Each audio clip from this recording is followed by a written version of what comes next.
l'heure du journal sur la Perfect TV. Mesdames, Messieurs, bienvenue. Au sommaire de cette édition, le Togo s'est brillamment distingué à l'exposition universelle qui s'est déroulée à Osaka, au Japon. Et puis, en santé, le petit cola, presque consommé par bon nombre de personnes, les effets négatifs sur la santé à suivre dans ce journal.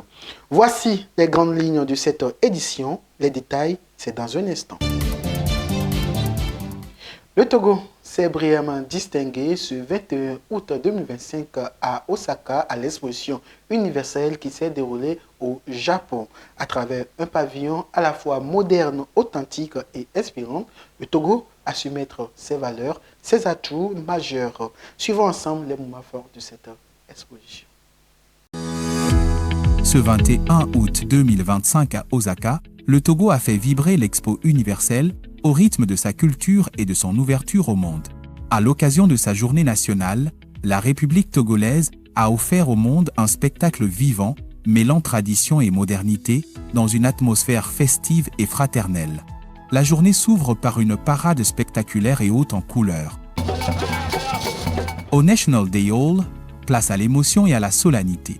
Les hymnes du Togo et du Japon résonnent, porteurs d'un profond respect mutuel.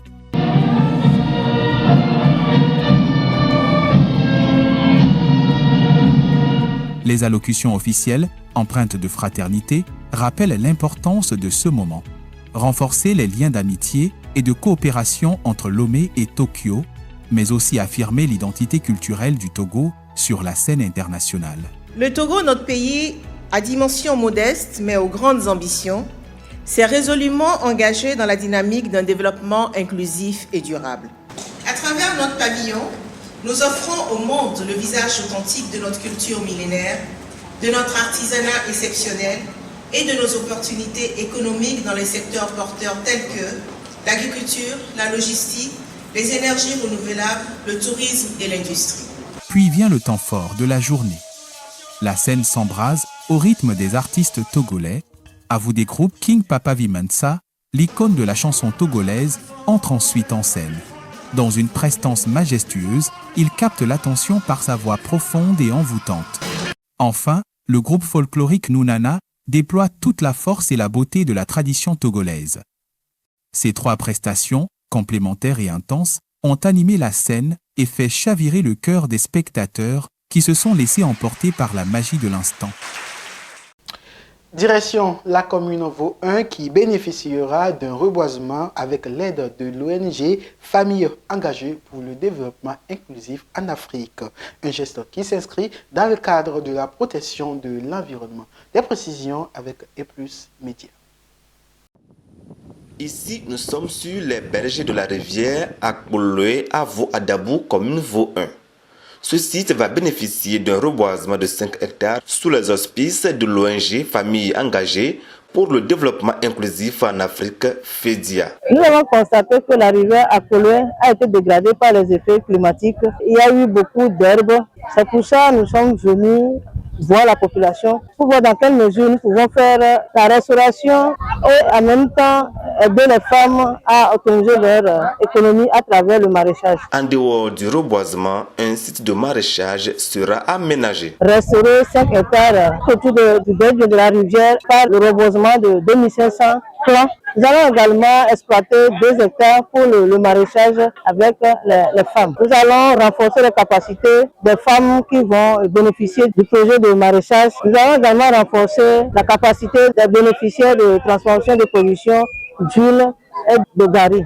Ces activités se situent dans le cadre du sous-projet intégré de restauration écologique des berges de la rivière d'Akbouloé et de gestion durable de la zone humide de Vaux-Adabou et remise des kits aux bénéficiaires rendus possibles grâce au projet RKC Togo.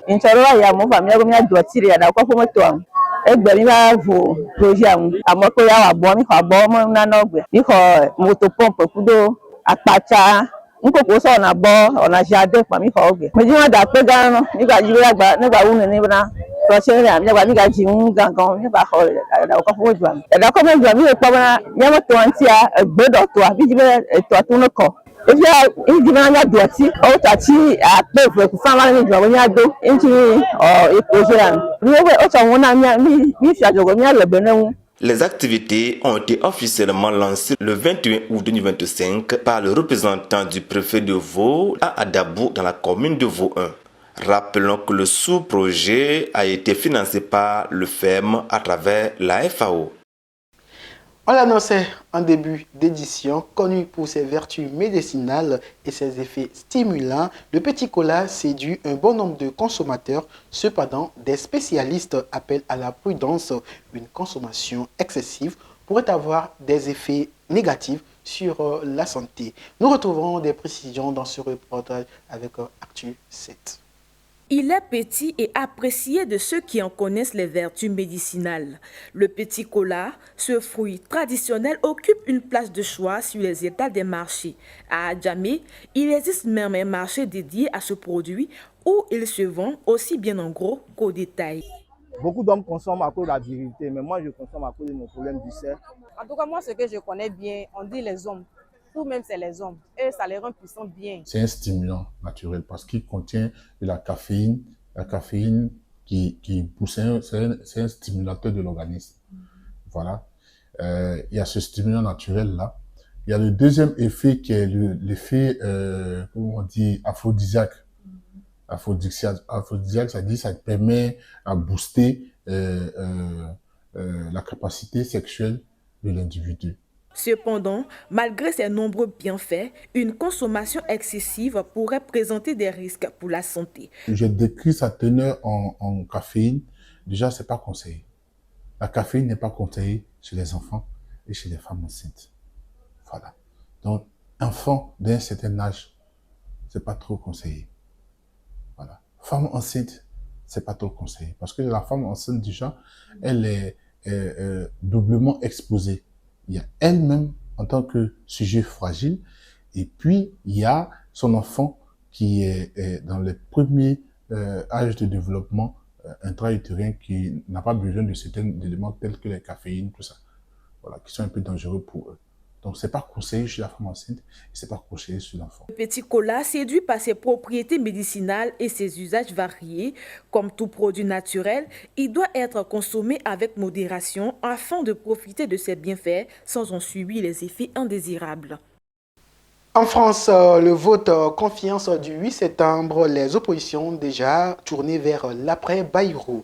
Les soutiens de François Bayrou tentent ce mardi de croire encore dans le pari du Premier ministre. Des précisions avec France 24. Pari plus que risqué pour François Bayrou. J'ai demandé au président de la République, il a accepté de convoquer le Parlement en session extraordinaire le lundi 8 septembre, dans 15 jours. J'engagerai ce jour-là la responsabilité du gouvernement. Le Premier ministre demande un vote de confiance. Réaction immédiate de la France insoumise. Nous voterons pour faire tomber Bayrou et son gouvernement. Et je crois que nous avons là un appel pour chacun et chacune à continuer de se mobiliser. Même discours du côté des socialistes. Mais comment pouvez-vous imaginer que nous puissions, nous, qui avons combattu pendant 8 ans les décisions prises par les gouvernements successifs d'Emmanuel Macron, nous puissions, à un moment où on a le budget le plus injuste qui soit, qui nous est présenté, voter la confiance. Le Rassemblement national demande, lui, une dissolution. L'armée de l'air israélienne a bombardé des sites de rebelles Houthis à Sanaa, faisant plusieurs morts. Nous retrouvons encore plus de précisions avec France 24. Dans la capitale yéménite, une énorme boule de feu suivie d'un épais panache de fumée noire. Israël a frappé Sanaa, faisant plusieurs morts et quelques dizaines de blessés. Une représaille aux attaques menées par les Houthis contre le territoire israélien. Le Premier ministre Benjamin Netanyahou affirme avoir attaqué des cibles stratégiques comme le palais présidentiel, la centrale électrique de la ville et les réservoirs de carburant qui l'alimentent. Le régime terroriste Houthi apprend à ses dépens qu'il paie et continuera de payer un prix très lourd pour son agression contre l'État d'Israël. Quiconque nous attaque, nous l'attaquons. Quiconque prévoit de nous attaquer, nous l'attaquons. Je pense que toute la région est en train de découvrir la force et la détermination de l'État d'Israël. Depuis octobre 2023, les Houthis mènent des opérations contre Israël, déclarant agir en solidarité avec les Palestiniens de Gaza. Le groupe rebelle a attaqué des navires commerciaux dans la mer Rouge et lancé des drones et des missiles en direction d'Israël. Vendredi, selon les médias israéliens, les Houthis en auraient tiré un nouveau type, équipé d'une ogive à fragmentation qui se serait désintégrée en plein vol. L'accalmie des frappes n'est pas à l'ordre du jour. Mesdames, Messieurs, ainsi prend fin ce journal. Merci de nous avoir suivis. À très bientôt.